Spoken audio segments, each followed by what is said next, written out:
One. Okay, I think we're live. Hello out there. I'm Drew Badger, the founder of EnglishAnyone.com and the English Fluency Guide.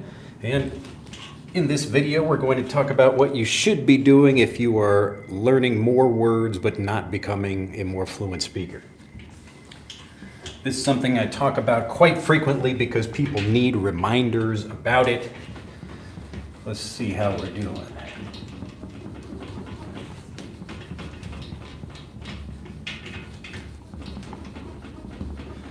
So the reason I wanted to make this video is because I often get questions from learners where they're asking me what learners or what words they should learn.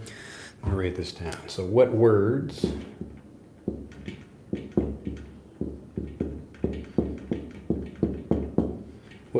should I learn to speak fluently?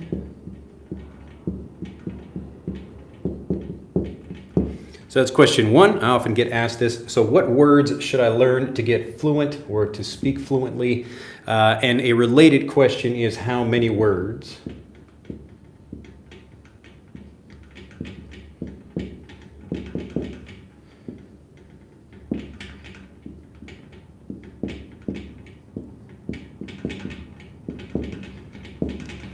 pardon me as I write quickly with my doctor writing over here. So first question is what words should I learn to speak fluently? And number two is how many words do I need to speak fluently? So what words and how many? All right. So just to get this started, I want to answer both of these questions very quickly and tell you what to do instead, because both of these questions don't really help you get fluent and they're not really getting to the heart, getting to the core of actually how you become a fluent speaker in a second language.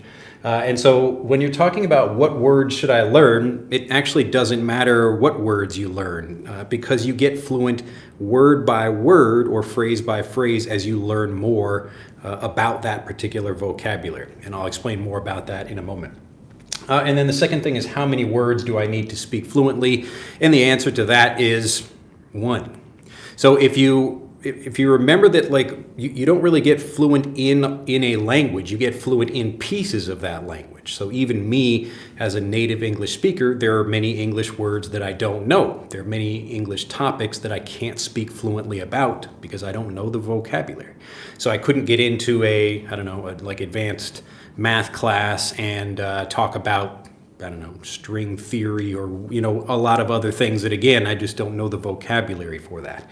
So for answering these things, instead of looking for specific words, and the things you should be looking for are the ones that are most important for your life specifically. So there are obviously some common words that you probably know already, but the things that you're needing most for your life, it really depends on what your life is. So you have to think about that rather than asking someone what words you should learn. It's like if you're a doctor, then you should probably learn that medical vocabulary and what to talk about with patients, that kind of thing. So it's the same thing with me. Even throughout my life, learning Japanese for the past, however many years it's been, like 20 years almost, I think. So for me learning, I learn the vocabulary I need when I need it. So it's like just in time learning. So when my wife is having a baby, I learn about the vocabulary for having babies, that kind of thing. So I don't spend a lot of time studying things in anticipation of that. It's just what's the vocabulary I need to know. And so in this video, I'd like to talk about what you should be doing if you're not getting more fluent. So if you continue to learn more words because you think you need to know more words to get fluent, or if you keep looking for like a certain word, like maybe you don't know some words and that's why you can't speak, neither of these are real problems that people have. So they think they have these problems, but these are not the real problems people have. Let me see if chat is working right here. Post something. I think, just let me know where you are, where you're from. Want to make sure chat is working. I had to reinstall YouTube on like just the YouTube app because it takes up a whole bunch of space on my phone. I don't know why it does that. It doesn't allow you to clear all that. Maybe I couldn't figure out how to do that. But anyway, hopefully chat is working. And it looks like I might have the opportunity to allow other people on the video with me the way Instagram does. So I may do that as well. But post something in the chat. Let me see if I can actually post something here, if chat is working. Let's see. So where is... So it should be, I think the live chat should be working. But yeah, post something. Let me know if you have any questions about this. But this is, especially if you've been learning English for a long time, if you continue to learn more words, but you're not speaking more fluently, that's what we're going to talk about in this video. So remember, just to start the video with this, what words should you learn to speak fluently? Really, it depends on the words that you need for your life, whatever those are. Think about the particular situations you need to speak in. And also, really, both of these questions, it's about getting fluent word by word. So you don't become fluent by having a lot of words in your vocabulary. You get fluent by how well you know that vocabulary. And you get fluent word by word as you learn more things. So I'll demonstrate that in this video. All right. So another reason I wanted to make this video is my older daughter, Aria, just started learning karate. So she's now taking karate lessons.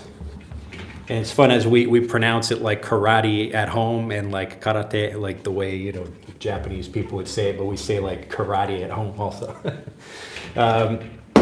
And so one thing I noticed when she's just started karate and she has a few different like other kids in the class as well. Some of them are just beginning like she is, and others are older kids who have been doing it for a while. So it's a little bit more difficult for the teachers to try to help all of these different kids at different levels.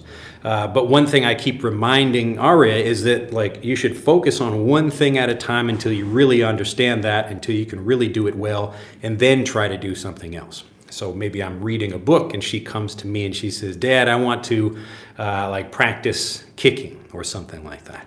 And I say, "Oh, well, why do you want to do that? We really should practice like how you're standing because you're still not standing very well." So I said, "Okay, stand up in front of me, just how you would be standing in a normal, you know, like you're about to do something like punch somebody." And then I try to push her over.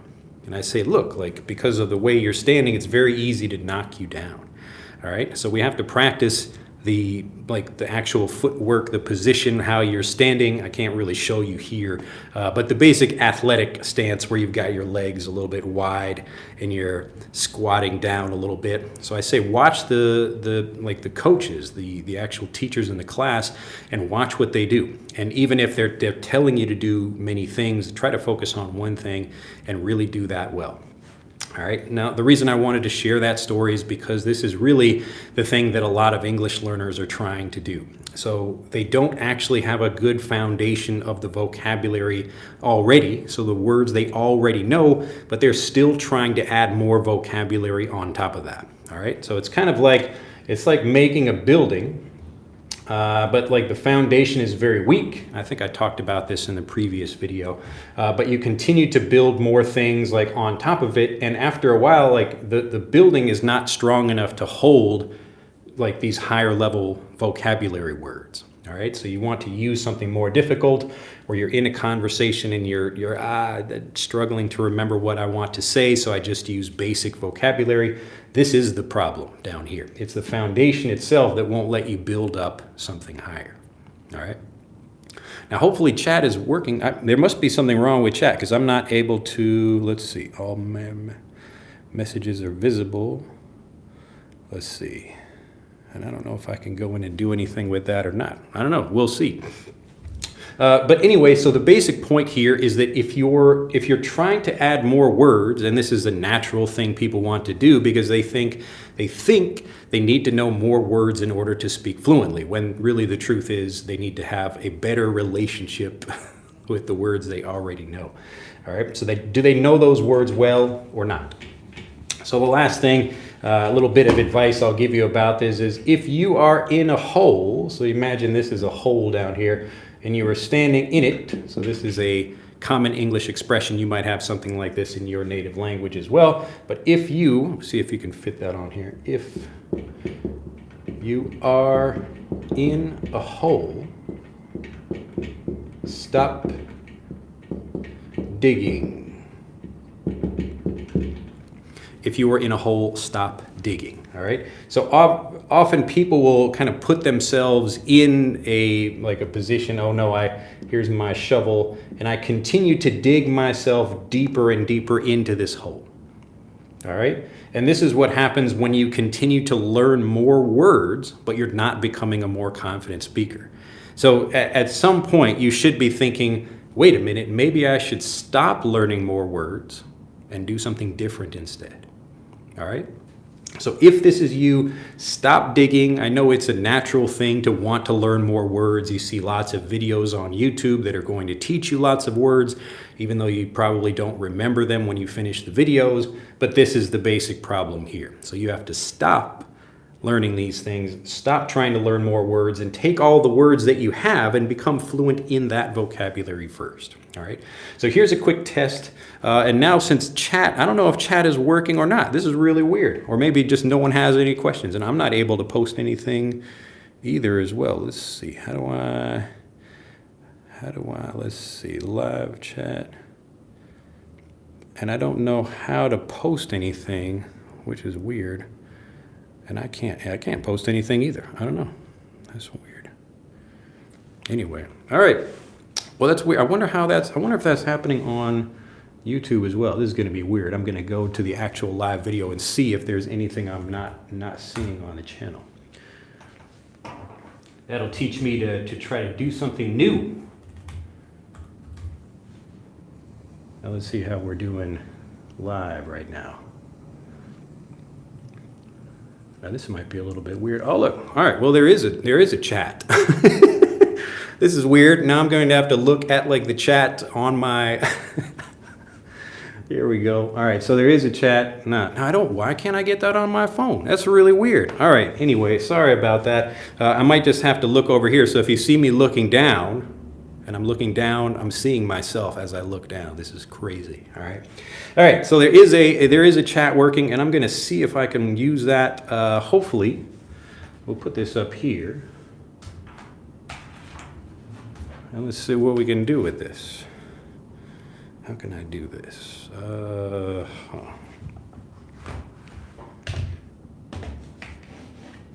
Okay.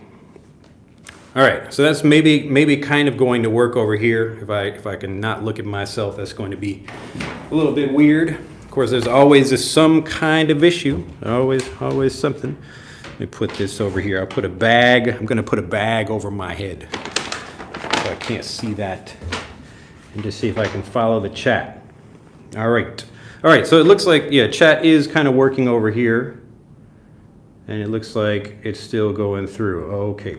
All right, so yes, if this might take a minute, I don't know why is that not working? YouTube, come on now. All right, anyway, pardon that. So if you are in a hole, then stop digging. Let's talk about just learning vocabulary. And because I can now look at the chat over here, I would like to get some feedback from you about specific things. I'm going to show you how to maybe correct your own mistakes or try to find the area where you're really stuck. Because if you feel confident using basic things, but you don't feel confident saying more difficult ones, it really means you just don't know that vocabulary well enough. Remember that you can be fluent in some things, but not others. Okay, that's part of how this works. So just to give you an example of what I mean, here's a very simple word that everyone watching this video probably knows. And pardon me as the fire truck comes by over here. It's a word, dark. Dark. Now I'm going to plug this in and make sure we're still working with the chat over here.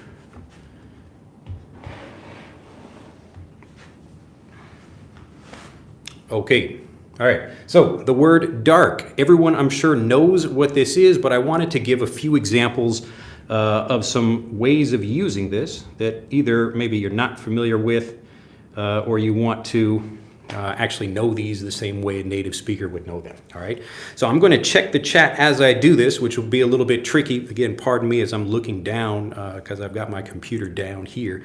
But of course, we have basic things. When we learn the word dark, usually kids learn something like light and dark. light and dark. All right, so very basic use of the word, like, oh, it's dark in this room. We have a light in this room, and we turn the light on and the darkness disappears. All right, so everybody should know this word, not very difficult. But remember that we want to learn this thing and really get to know this word very well. And so what we do is use just a little bit of naturally varied review. This is vocabulary review, where we're trying to learn something. And as we review it and hear it used in different ways, this is where we start to really feel confident and more comfortable with the word. And when we really understand something, we know it fluently.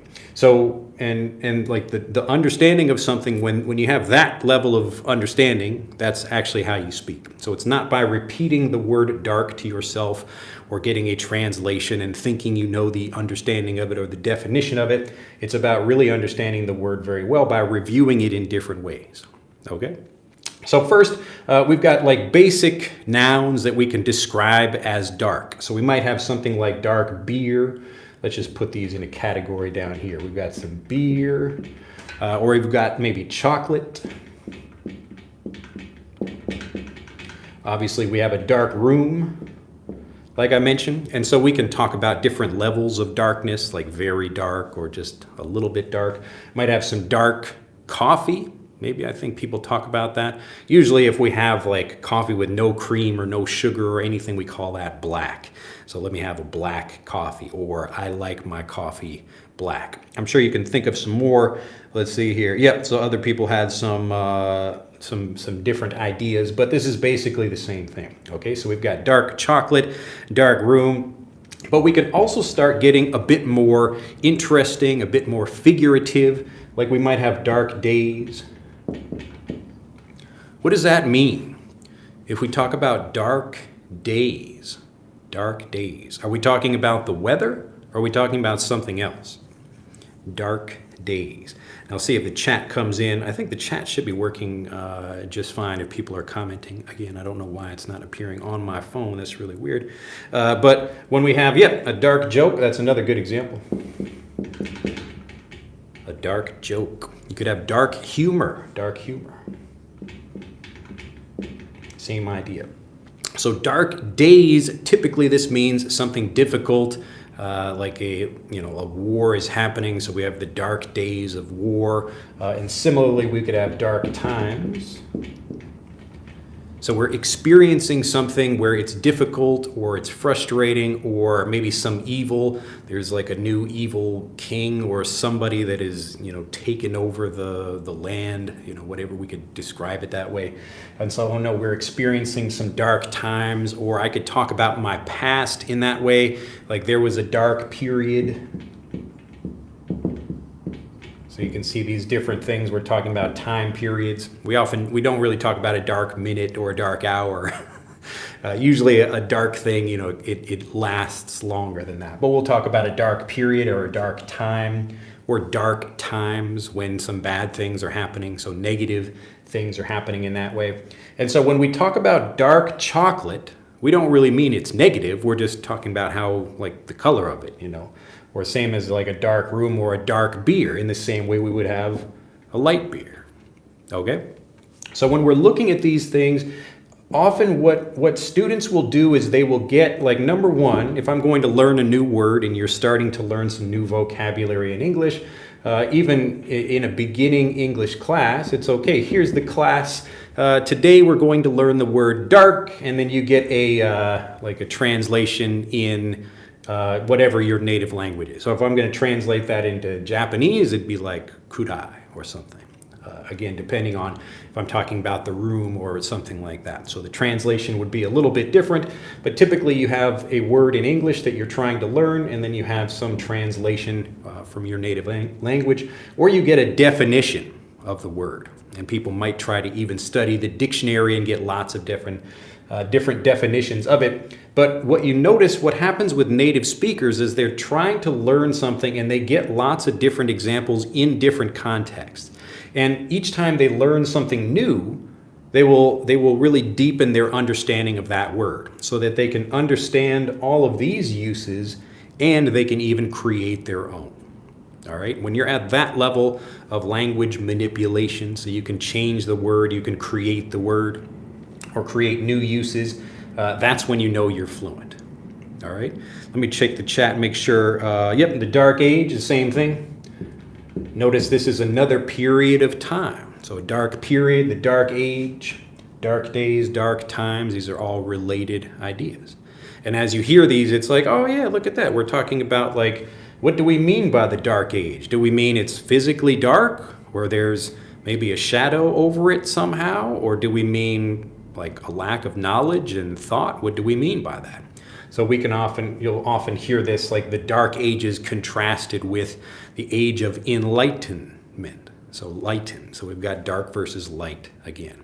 So dark meaning, like in this case, the dark ages, like, oh, people don't like think about things well, or they're not being scientific, or other things like that. All right, but that's what we might mean. So good examples in the chat down here. Yes, it could be a bad feeling, a dark story. Yes, same kind of idea. All right, the dark eye, yeah, dark minutes. Yeah, so typically we wouldn't, you could hear like dark music as well. Yeah.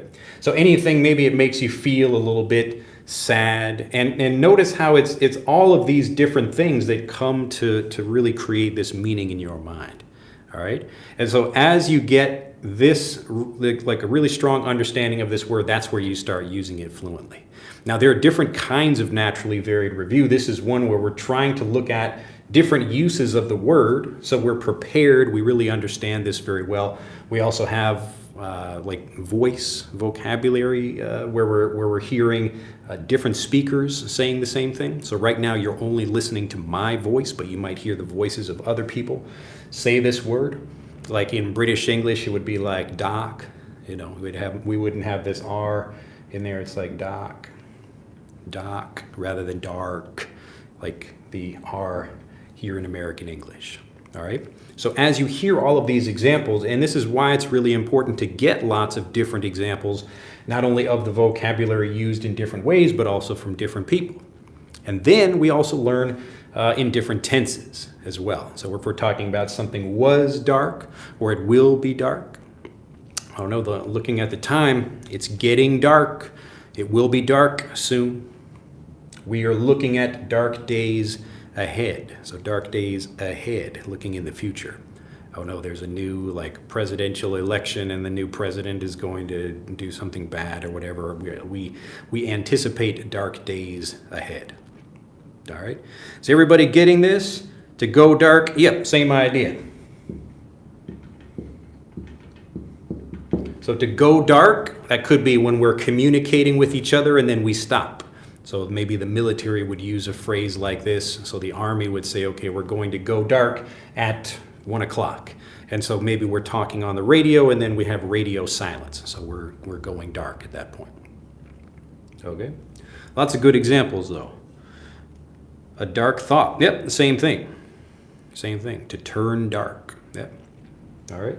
So again, I just wanted to give, this is just one word. Notice that as you spend more time with one word, we're doing a few different things here. So one of those is we're trying to really understand the word all in English. Okay, it's really important that you understand the word all in English. I'm not trying to use any translation up here. I really want you to connect with the word itself so you really understand the meaning of that word. But notice also, remember the mind is naturally interested in learning new things. So the mind is always like, give me new vocabulary, give me new vocabulary. Let me watch that YouTube video that's teaching, I don't know, like every grammar point or something, all right? And of course, you don't really remember it afterwards, but the point is when you learn this way, you still are getting you're getting new vocabulary. So you're combining the old with the new to keep your mind interested, and that's how you build fluency. So you can see here how we can get fluent in one word, even if we don't know some other vocabulary. So when I'm teaching my daughters, I'm teaching them like this. So I'm giving them examples, like I gave one in a video maybe a few months ago, I think, where I was talking about the word harsh. Because my older daughter, again, Aria, she was asking me, what does that mean, harsh? And rather than give her a translation or a definition, I really want to help her understand it with lots of different examples. All right. Hopefully there are no questions about this. I think everybody is getting it though. All right. Okay. So what I would like to do now is answer, kind of take maybe your level. I want to see what you guys are having trouble with. So if you can post just a sentence down in the chat of maybe some English that you can use, maybe you can write it, but you can't speak it fluently. And I want to break down that sentence and we'll try to figure out where exactly you get stuck. All right. I'll just do a quick example as I go through this, but let me take a moment for the chat. So if you have trouble saying something, but you can write that, go ahead and write that in the chat. Just make a sentence about whatever and we'll look at that sentence together. And then I'll help you use it like a native speaker, so use it fluently. So just take a moment to do that. I'll do one example up here just so people understand what I'm talking about. But this is really your chance to figure out exactly where you might be struggling. All right. Remember, it's not knowing more vocabulary. If you can understand what I'm saying right now, your problem is not knowing enough vocabulary. All right. You have enough vocabulary already. The problem is just how well do you know that vocabulary? Can you recall it automatically without thinking and translating? Or do you kind of go back to more simple sentences in conversations? All right. So just post any kind of thing. I'll look at sentences. I don't know if these are actual questions or not, or if they are specific things people want me to talk about, but we'll just look at them that way. Let's see here. Could you show us how to pronounce whole, hall, and whole? Okay, so that's probably not asking what I'm asking. But if you would like to hear me pronounce words like that, get Frederick. It's a whole app where I answer all of those questions. So anybody answering or asking me questions about how to pronounce certain words or phrases or whatever, just click on the link in the description below this video and get Frederick. This is me pronouncing over 2,000 words and sentences and showing you how we pronounce these. So how you learn these things like a native speaker. So this is a similar kind of problem like the vocabulary problem that people have, where they ask a teacher about some random words, like what's the difference between this and that and this other thing, and it's much better if you actually learn them systematically, step by step. So like the one example here is the word whole. So if you understand the rule behind this word, it's much easier to remember the pronunciation. So we have a short word here. We have the O, and we have the silent E at the end of that. All right, you can call this like magic E or silent E or bossy E. So what happens in words like this is instead of having the short vowel sound, we don't say hall, we say whole. So this word, or this letter here, excuse me, this letter says its own name. Whole. Okay? So the same thing like mole, or pole. And it works with the other vowels as well. So we might have, let's see, like cat. This is the short vowel pronunciation, cat. And if we put an E over here, then we don't say the E, and the A says its own name. Kate, like educate yourself. All right. So if you want to learn these and understand the differences, I cover all of these things in the app. So rather than like listening to me just say these and then you will probably forget them, you should understand why we do them. And this is how native speakers learn to pronounce these things. So English can be tricky, but it's a lot easier if you learn everything systematically. So you go from basic things like the alphabet all the way up to like T-I-O-N or S-I-O-N, things like that. All right, hopefully that makes sense. All right, let's see if anybody has a sentence. Why do you think the hardest thing or thing? So what do you think is the hardest thing or things in learning Japanese? Easy way to say availability. Oh, people are asking me about vocabulary now. Let's see. It's easy to understand what he is saying, but I'd like to have the same ability for speaking. Okay, let's look at that sentence right there. Now I'm just going to like kind of abbreviate this so I don't take a long time writing. I know some people are only listening to this and they're not watching me write things. But let's see, what is that sentence again? It's easy to understand what he is saying, but I'd like to have the same ability for speaking. Okay, so it's easy to understand what he is saying,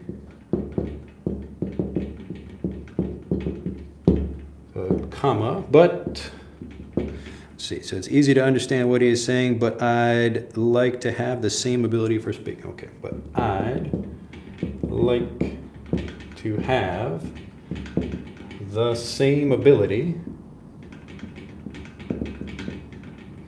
for speaking. Okay. Again, pardon the doctor writing over here, but you can see it right in the chat as well. So it's easy to understand what he is saying, but I'd like to have the same ability for speaking. Okay, now let's imagine that, like, obviously he can write this, or she can write this. Let's see, who wrote that? Let's see. Yeah, I can't tell. It's a handle I can't understand. So it's easy to understand. I want to look at each one of these things. Let's use a different color here. We'll use red. So it's easy to understand. Let's see. So what he is saying, and we can even have this as just like he is saying as one thing. So I'd like to, and then we also have I'd like to have, and then I'd like to have what? So I'd like to have the same ability for speaking. All right, now what I'm doing here is just looking at the different pieces of this and making sure that you can use these things individually.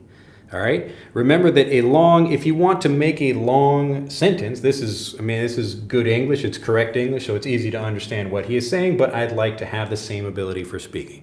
It's a little bit longer than we need to. You can take this and shorten it, but if you want to try to say something like this, I want to make sure, like for you personally, the commenter here, and for anybody else, looking at these longer sentences you have, look at these things individually, carefully, and see what you struggle with to say. Can you remember this, like, easy to understand? All right, just this one particular grammar point. Like, this is a thing I practice with my younger daughter, Noelle. So she is practicing right now, like, easy to do, hard to do, fun to do, and different examples like that. And so, like, we practice that, and I think, just ask her different questions just to make sure she understands this grammar point by itself. All right. So you need to do a little bit of analyzing to look where like the spots that you have in your own speech, where you can write something but you can't speak. So if you can write something like I like water. This is a very easy sentence. If you can say this and you can say it without thinking, if someone says, "What drink do you like?" "Oh, I like water." If you can say this easily, then you don't need to analyze this even more. But we can start making it longer, like I like water from my lake. So now we're talking about more specific, what kind of water are you talking about? All right. But if you can say I like water, then you can start, adding more things and making sure you can combine these in different ways. But it's the individual words and phrases that let you make these longer sentences. All right. So it's not trying to think of like a really long sentence, but you get stuck, so you can't actually communicate like that. If you can understand each one of these things individually, then you can start combining them, and you will easily build up your fluency that way. All right. But notice that I'm not trying to teach you more new words. We're trying to really understand and like we take these things. So I noticed this about myself, for learning Japanese. It's the same thing where like I'll try to say something and I'm like, wait a minute, I don't know how to make that construction. Like I want to say something, but I don't know what the grammar for that is or something. So I might have to look it up and spend some time getting more examples and really feeling confident about it. But then I notice I start using it in my conversations much more fluently. I feel more relaxed about it because I know I'm saying something correctly. So the goal is not to try to just make a long sentence and you can't use that thing. You should be able to use all of these things individually, and then you can start putting them together. So it's the process of building these sentences, even if you speak slowly. And notice here, I'm basically taking phrases and just putting them together. All right, but I'm not using difficult speech. So notice I'm not putting any idioms Phrasal verbs, I might have a few phrasal verbs in my sentences, but typically I'm not using any slang or movie references or quotes or things like that, except for Nils is dead. I use that one. Where's Nils? Is Nils around? I didn't see the chat. All right, so it's easy to understand what he is saying. So it's easy to understand. This is the same kind of idea. I like water from my lake. Can you say that? Can you say that without thinking? And this is just a question for you personally. When you look at the kinds of things you can write, this is a simple exercise you can do when you try to write something down and ask yourself, could I say that? Do I feel confident saying that? And if you don't, look at where the problem is.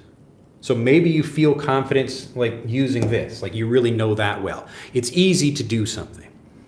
You know, watching a movie is fun. It's fun to watch a movie. So it's fun to watch a movie. It's easy to do something.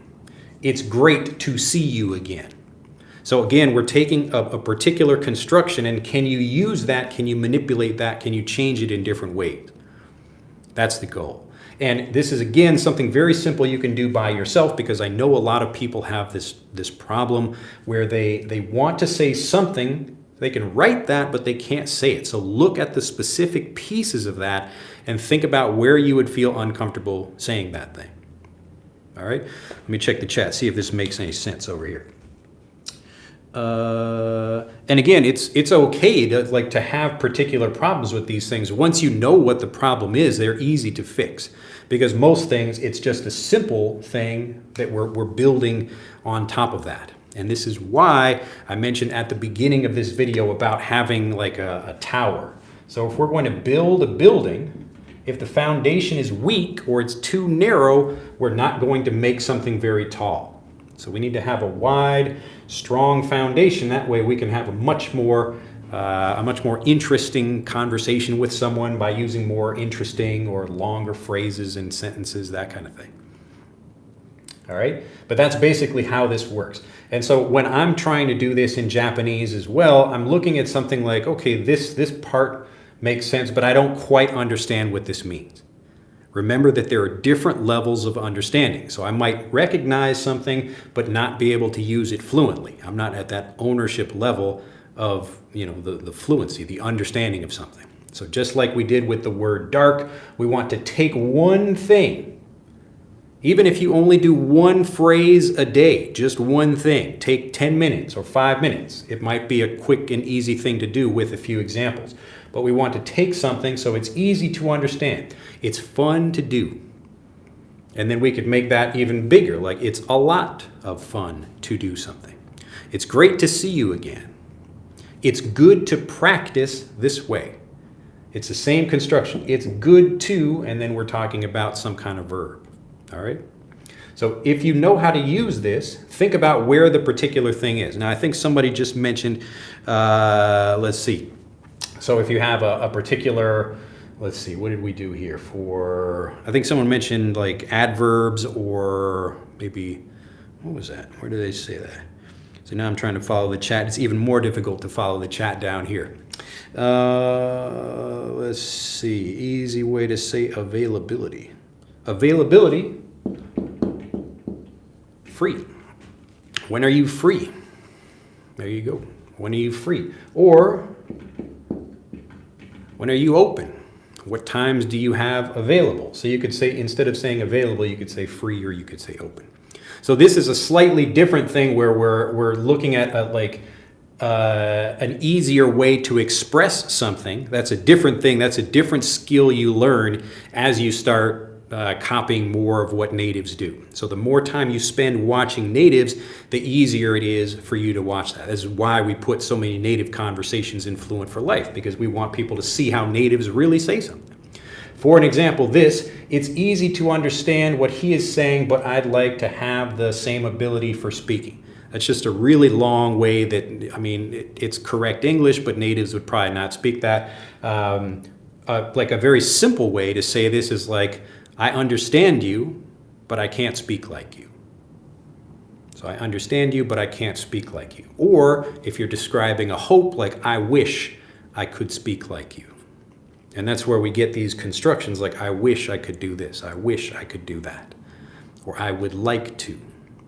All right, so it's a couple of different things here. Either we're looking at this and how to get these different constructions in here, but also, yes, we can learn how to just make shorter, easier, more natural sentences. So often the things you want to say, you can just express less, and it's a lot easier. But that's a skill you develop by watching natives, because you have to look at what natives say in different situations. So when you watch little kids, like, oh, I wish I had like a pony. I wish I had. And so you see that, oh, I wish I had, where they want something, they're thinking, oh, I really would like something. I wish I had. And if you hear that enough times, then you can use the same construction. So I wish I had a new car. I wish I didn't have, I wish I didn't have tons of student debt. I wish I didn't have something. So we can use both of these things. But again, you can look at your own thing. I'm trying to help you diagnose. So find the specific problems you have with your own speech. All right, so let's go back. Could you show us how to pronounce? Oh, okay, we did that one already. Right, I would like to improve my speaking. What do you think is the hardest thing or things in learning Japanese as Rocky? I'd say for me, probably the most difficult thing is like learning to read Japanese, which I'm still doing. There's lots of Japanese characters I don't know, but I have, and this is a psychology problem that happens with language learning.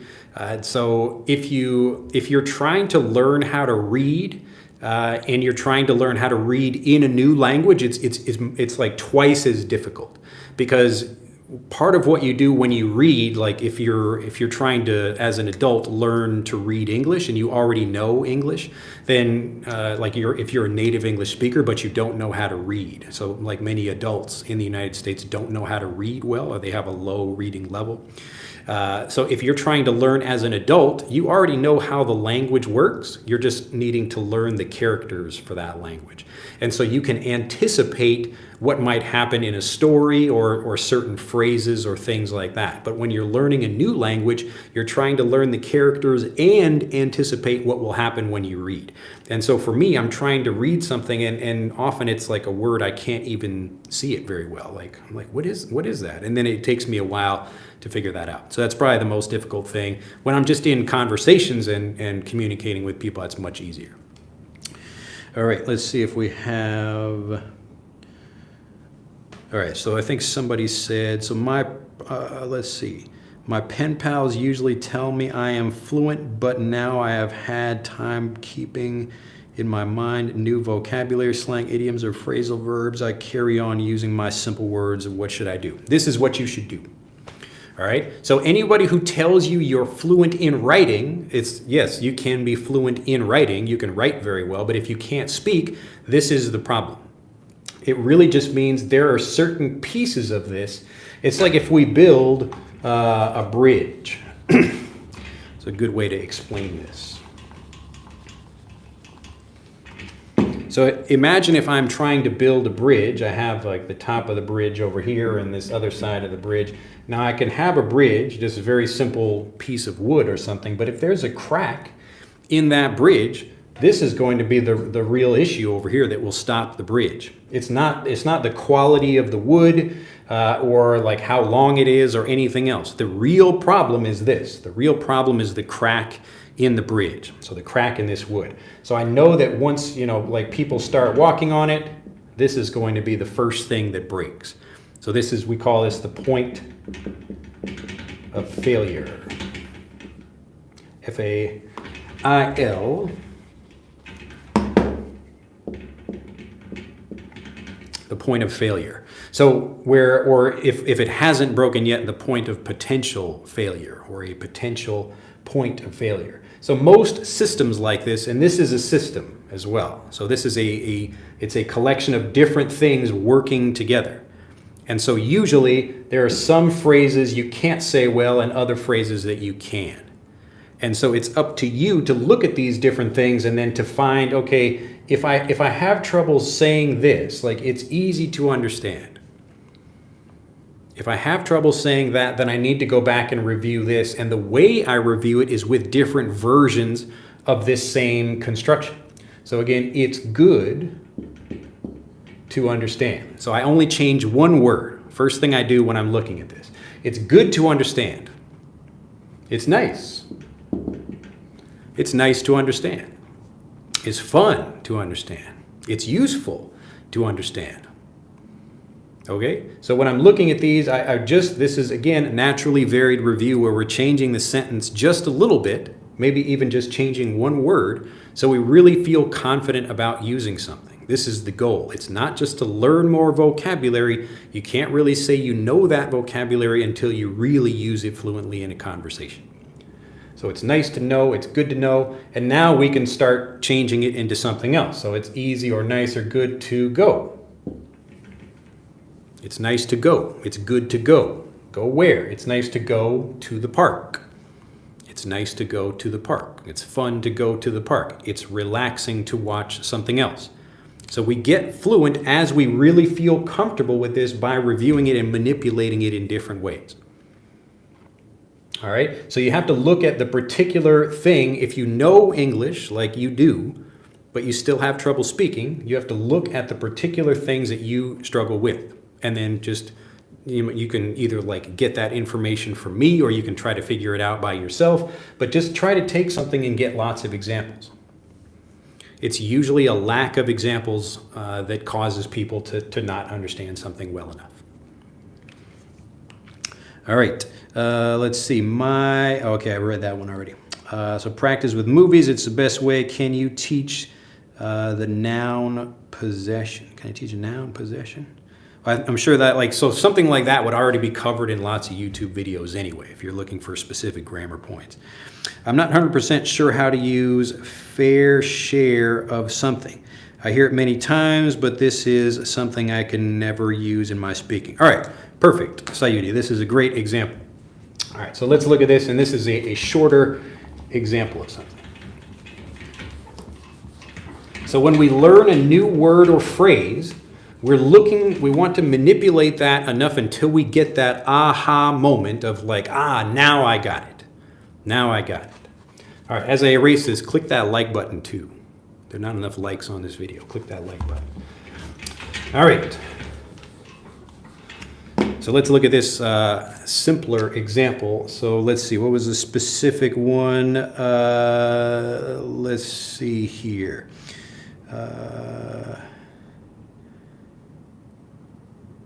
Okay, so fair share of something.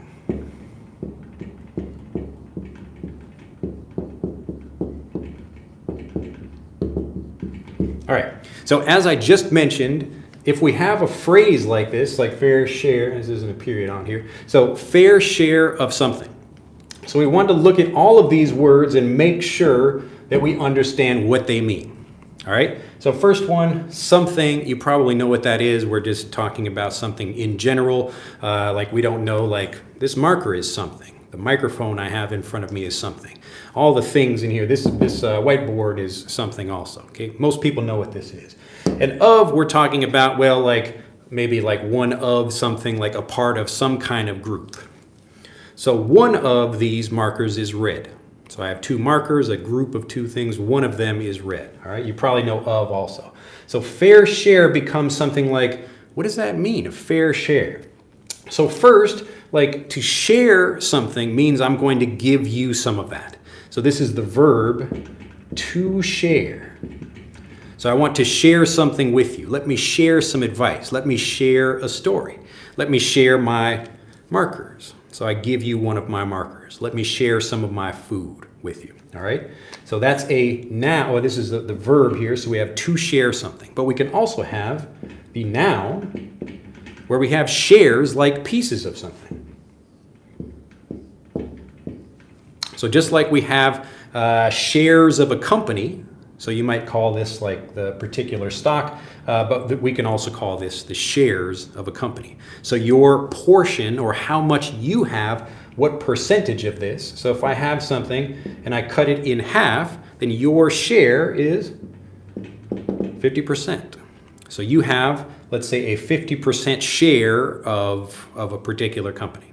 So 50% ownership of that. So maybe other people own different pieces of that, but you own 50%. So your share of something is 50%. Now, a fair share of something means like I'm not getting too much. So let's say I have a pizza. So let me draw my pizza up here again. Nice round example. So we get a pizza. So I pay, let's see, I pay $10, and then you also pay $10. So we pay the same amount, but I'm going to take this amount, and you're going to take this amount. Is that fair? Is that equal? Is that just? Is that right? Is that correct? All right, so is this a fair share? Did I take a fair share, or did I take like an unfair share of something?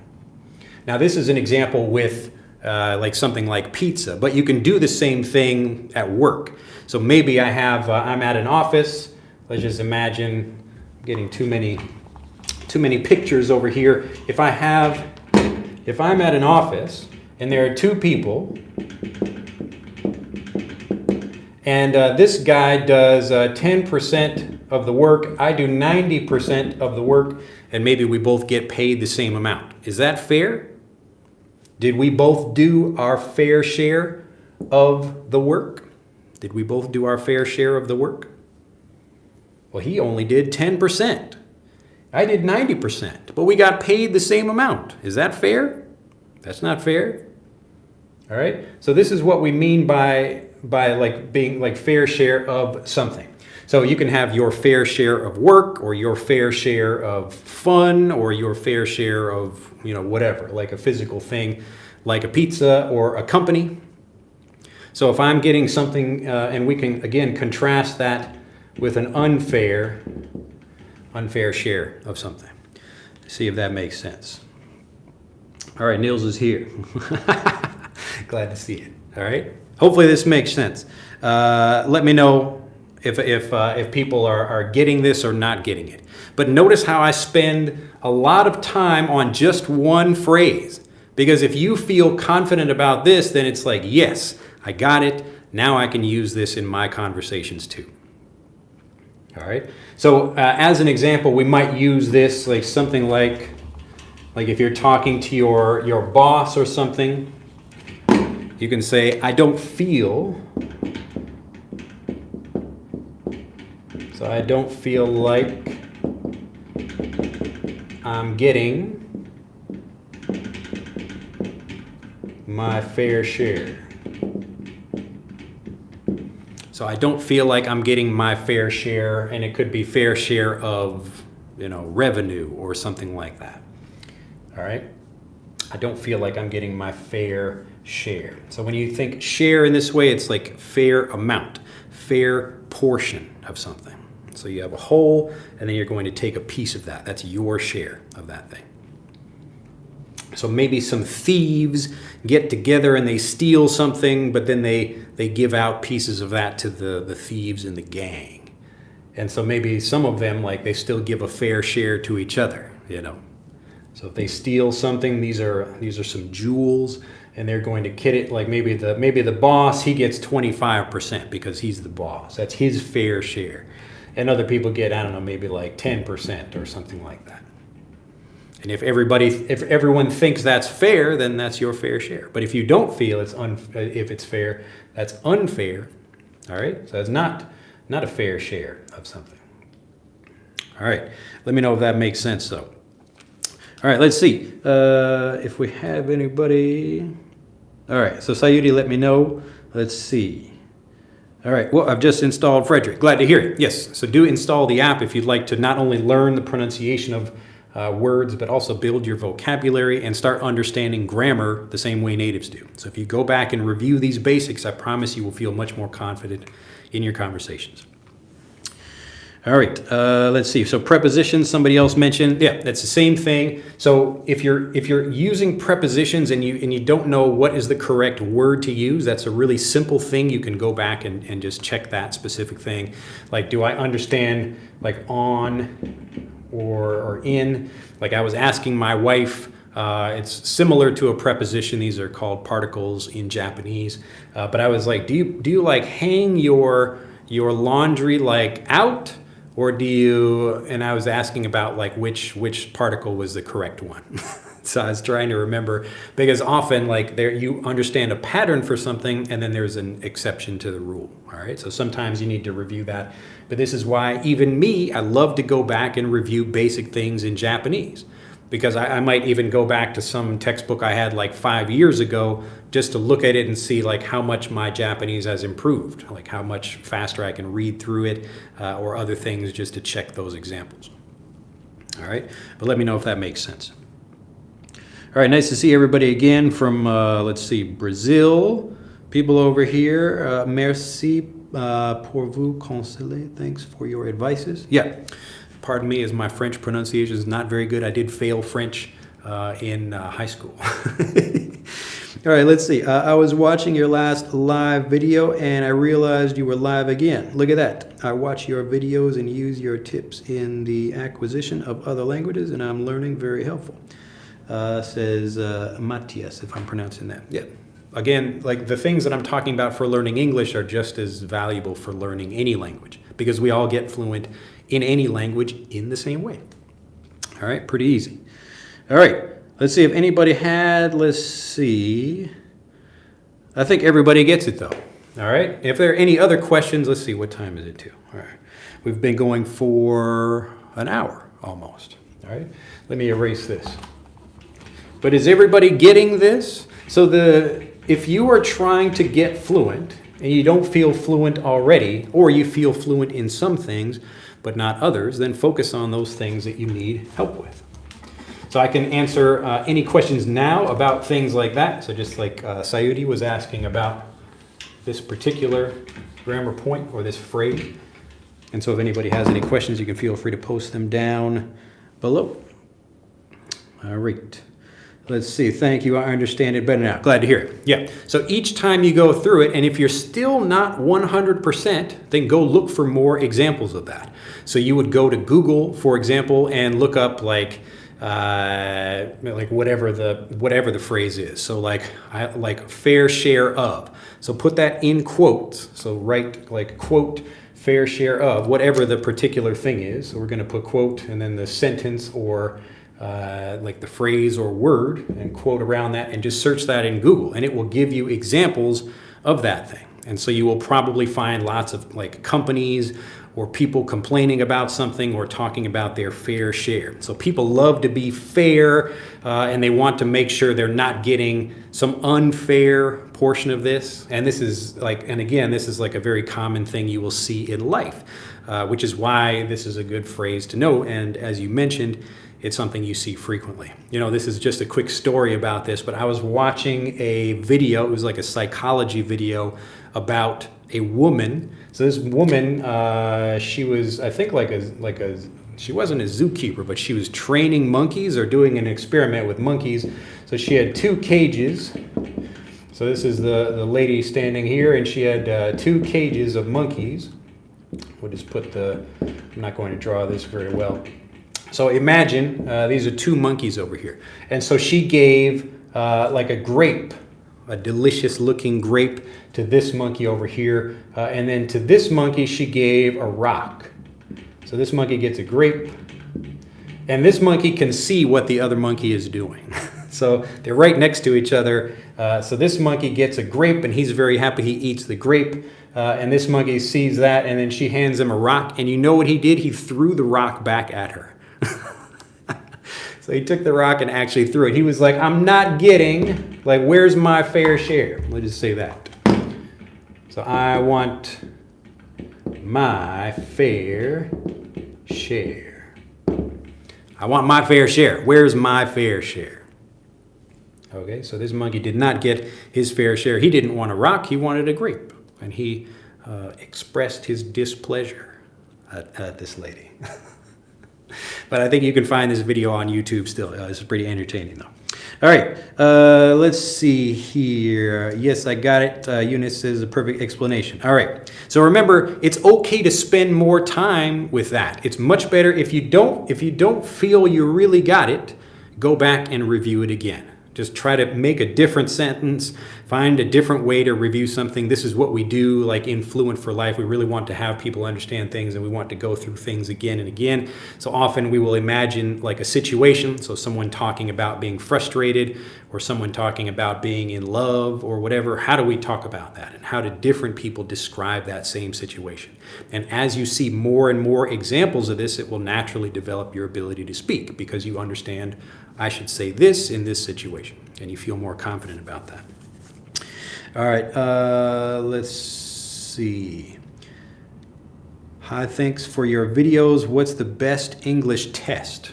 I don't really focus on English tests if you mean something like the TOEIC or TOEFL or whatever, but if you need a particular test for your job or life or whatever, then focus on, I don't know, whatever that test is. But I'm not a test expert, so I would look for more people that focus on that. I focus on conversational fluency, and actually a lot of people find my videos and join my courses after they have taken tests. So they do well on a test, but they actually can't speak very well. And so that's, again, what I focus on. But I'm sure there are lots of people that do that. Let's see. To know the English level, thanks, says Fast Cars is Sexy. Well, that's an interesting handle. All right. Let's see, Rocky, I think English native speakers tend to have lower voices than Japanese. Yeah, so part of that is, our bodies are physically different. Our voices are going to be a little bit different too. And so you can also hear native English speakers, like different ethnicities will sound different. And so usually you can tell even that's like I used to work at a Japanese restaurant, and I could tell, I could close my eyes and tell the difference between even a native fluent English speaker who is an Asian rather than like a white person or something like that. You can usually tell the difference. So people will have a natural speaking voice, and don't feel bad if you don't sound exactly like somebody else. Like my voice is not going to sound like, I don't know, there's some things I could try to mimic that, but this is a natural speaking voice for me. So everyone will find that in English, and it's even okay if you have an accent or something. Often that's kind of a personal thing that a lot of people enjoy having. Grammar is really the most important thing because you need to communicate correctly. But this is how you do it. So if you write something well and you want to go back and review it, that's how you would do it. You would find a particular grammar point you struggle with, and then you want to get lots of examples of that. So use Google or ChatGPT or whatever, but get examples of that particular thing. You want to have them be different. All right, Xavier says, excellent tips, but if I get it, I have to write all new words or sentences and build them up in my training notebook. Are you showing us? Moreover, repeat them every single day. Really, the goal is just to understand the vocabulary well. Now, that can happen instantly if I teach you something or you learn something somewhere else and you get a really good example and you get that aha moment where you think, okay, I understand what people are saying. So it's not like it has to take lots of repetition or you have to do something every day. The point is just to get to the understanding where you feel confident using something. If you do not feel confident, then go back to the drawing board over here. Now, you don't personally have to write down lots of examples. It's helpful if you do, but I like to get to the understanding level first. And this means I will look for many examples of something, like I mentioned, using ChatGPT or Google. So if I say, I want give me some sentences that are similar to this, but only change one word or whatever. So I can create my own naturally varied review that way with particular grammar constructions. So usually what happens in a textbook is you will get 1 or 2 examples rather than 50 examples. And you don't need 50 examples, but the point is, again, to understand something really well. So you might need different examples or something in a different context. I've told many stories about this in my videos. One of them was, let's see, I talked about koso in Japanese. I'm not even going to write that. My Japanese writing is even worse. But I had trouble understanding what that was until one day when maybe a week ago or 2 weeks ago, my wife was, complaining about me or something. She was like anta koso. So she was like, it's you who did that thing. It's your fault. And I was like, I was happy because now I understand what that meant. So I've heard it used a lot, like for many, many years, but I never really got it. And because I didn't really get it, and like I don't have anyone to teach me Japanese. Even my own wife is like, I don't have time for that. She's like raising 2 kids and cooking dinner and stuff. She doesn't have time to teach me anything. So I have to be very quick. And sometimes I even ask my kids. I say, which is correct, if you're trying to teach me something. So it's hard to get those correct examples, but if you can probably find them in Google or ChatGPT or whatever. But it's much easier to understand something through lots of examples rather than trying to understand it logically by looking at the grammar point. So again, in a grammar textbook, it might explain a grammar rule, like especially like Japanese grammar textbooks are horrible for this because they will say it's like, okay, you've got like you got the noun and then you got the no and then like plus this and then like add this other thing and it's like a math problem. And you look at that, you're just like, what? Like what? Like that doesn't help me understand this thing at all. It just makes it more difficult.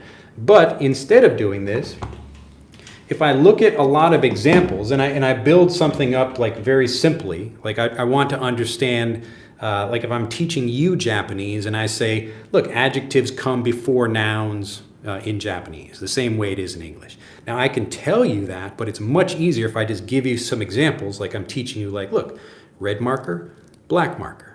And if I'm teaching you English, like that's a marker and that's red, okay, like the adjective comes before the noun. So without me explaining that to you, the point is to help you understand that, and you get that through many more examples than you do from trying to understand a rule logically. All right. So if you're having trouble using anything, don't try to get the grammar explanation of it, or don't try to get a translation of that thing. Just look for more examples of that. And so you don't need to have 50 or 100 examples. It might take that for some things if you really like have trouble with it. Some things, like maybe if you have like really good teaching, and this is why I spend so much time like building lessons for Fluent for Life. So I spent like I'll take like a whole month and think about how to make something so that it's understandable.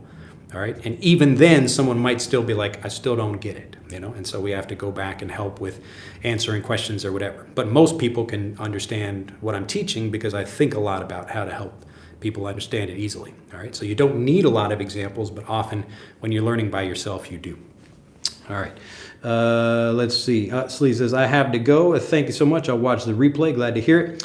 Let's see. Wish is only used with past tense. I wish I had. I wish I could. No, you're talking about that like in the future as well. Like I wish I had something. It's just another way of saying I'd like to have.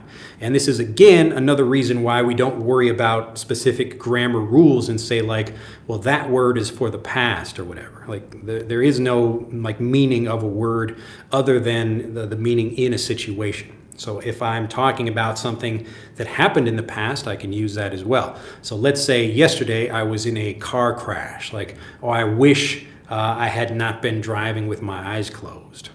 Like I'm talking about a regret. So I wish I had done something. All right.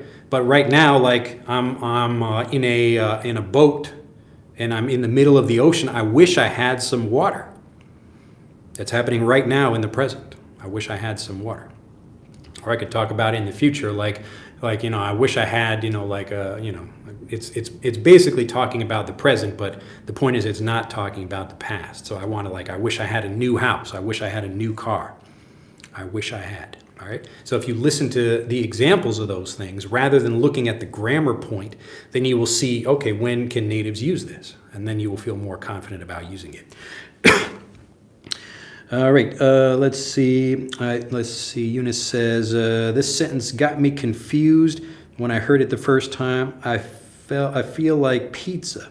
I feel like pizza. Can you explain this to me, please? Okay, another good example of how vocabulary means different things in different situations. All right, so excellent example.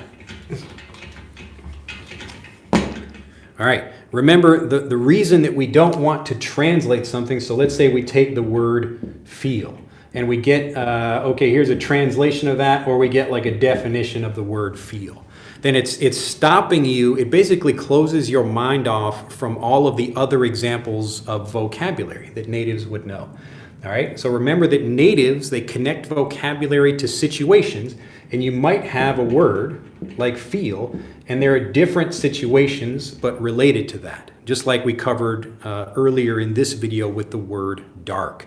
So here we have feeling, and your specific phrase was like, I feel like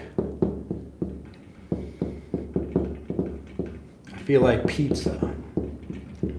I feel like pizza. So if someone asks you, what would you like for dinner? You can answer that question in different ways. So the situation is someone asking you, what would you like for dinner? Or I can say, oh, I feel like pizza. All right. So it's the same thing as like, I think I would like, or I want. These are different ways of saying the same thing. So we have a situation describing what you want for dinner. So I feel like this. So often feel like, you will notice this when you speak with different people, how they use certain words because of like part of this is maybe how they think or the vocabulary they use. So some people like to use visual words where they say like it looks like,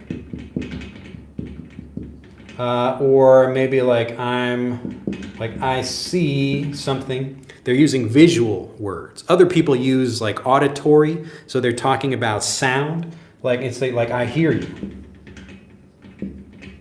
So instead of saying I understand, they might say I hear you. And so the same thing is like I feel. So I have a friend who is like, he uses words like that, like I feel like we should do this. I feel like we should do this. I feel like we should do this. So instead of saying in like a logical way, like here's a specific reason, so I think we should do this, he's saying I feel. Like this feels good to me. All right. So you can, again, describe wanting food or something in a different way. But when you say like, I feel like pizza, it doesn't mean you are like a pizza where you like, where you feel sick or you feel sad. It just means like, I want that kind of thing. So what do you like? What would you like for dinner? Well, other people in a related like question way for this are like, what do you feel like for dinner? So what do you feel like for dinner?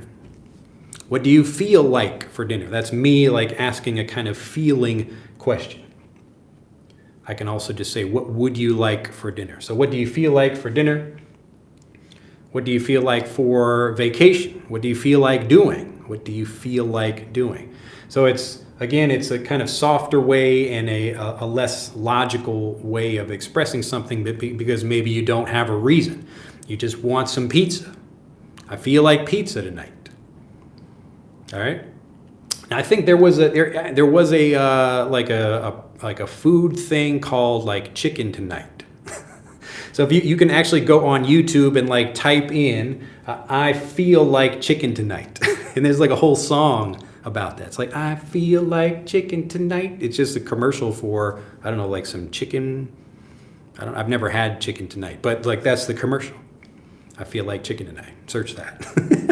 But that's the same kind of thing. So when we get more examples of something, rather than just like look at that one example, you're getting lots of different examples and it will help you understand. So it might take one example or 10 examples or something, but if you stay with it, if you stick with the vocabulary, that's how you get the practice with the vocabulary.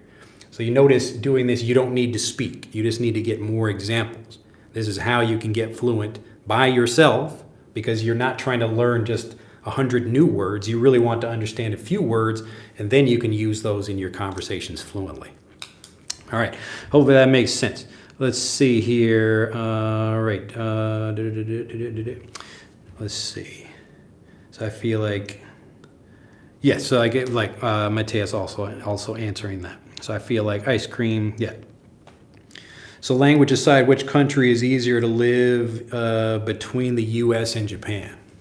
I don't know. I like living in Japan. It's fun and easy for me. It's it's a nice place, and there are certainly nice places in America as well. But I'm happy to be in Japan right now. All right. I think everyone got that though. But hopefully, does this make sense? Let me know if anything I'm talking about is like it sounds weird or you don't quite get it. The basic idea is that we don't want to just learn one word and then get a translation or a definition of that and then move on to the next word. All right. I'll draw my special fluency graph up here for people. You've probably seen this many times if you've been following my videos. But the basic idea is that when you are learning new vocabulary, so let's just say this is like, we'll just call this like fluency level. So fluency level, and this is time. As you learn more vocabulary, like usually natives, they're learning like this, like they get fluent in individual words and phrases, and each time they feel a little bit more fluent and very quickly. Obviously, like the first maybe 2 or 3 years when you were born, you're not really speaking very much. You're spending a lot of time listening, but children usually understand their parents very well, even if they don't speak back to their parents. But when they do start speaking, wow, like the ability to speak really goes up very quickly. But non-native speakers, they're kind of starting out at a higher level up here, but they just continue going along this level here. So they continue to learn more words, but they're not becoming more fluent. And the reason is they don't actually know that vocabulary well enough. That's it. So if you, like I mentioned at the beginning of this video, if you know a lot of English, so if you are in this hole over here, like this hole of knowing English, and you got your shovel here and you continue to dig down, I'm looking for more words, more words, more words. The answer is not more words. It's actually getting fluent in the stuff you already, in the stuff you already know. All right, it's really that simple. All right, let's see if we have any final questions here. I think chat just disconnected. Please wait while we reconnect you. Oh no. Now it's looking like chat is not working, but the actual video itself, I think, is. Anyway, we will finish the video there. I think that's a good spot to finish, but hopefully everyone understands the messaging here. Remember, go back, and if you spend more time and you think about what you actually struggle with in conversations, if you can write something but you can't use it, look at that specific thing, look at the specific pieces of that sentence. Or the words, even down to an individual word where like your fair share of something. So even an individual word, if you don't really understand that, then go deep into that thing. And that's how you become a fluent speaker. All right. Hopefully that makes sense. So it looks like the chat is stuck. Hopefully this is actually still recording. I think it is. Let's see if it is. Yes, I think we're still moving around over here. But anyway, I hope you have enjoyed this. Do like this video and share it with anybody else who might be learning a lot but still struggling to speak, because really this is it. If you want to get up to this level here where you start communicating fluently, then stop trying to learn more words. Don't force yourself to do that, and stop trying to force yourself to speak. You really just need to get more examples of things until you really feel confident, and then the vocabulary will just start flowing out naturally. All right. That'll be it for this video. If you'd like to learn more about Frederick for learning vocabulary, basic things especially, a lot of people really should go back and review all of the basics, especially if you have trouble using things like prepositions or basic verbs, or you want to learn a lot more vocabulary but in a native way and get lots of review. That's what we do in Frederick. So you can click on the link in the description below this video, and the same thing for Fluent for Life. So if you'd like to learn more about actually the step-by-step process we use for helping people get fluent, that's what we do. And if you have any questions, send us just the questions at info@EnglishAnyone.com. I'm excited to help you get fluent, and have a fantastic day. Bye-bye.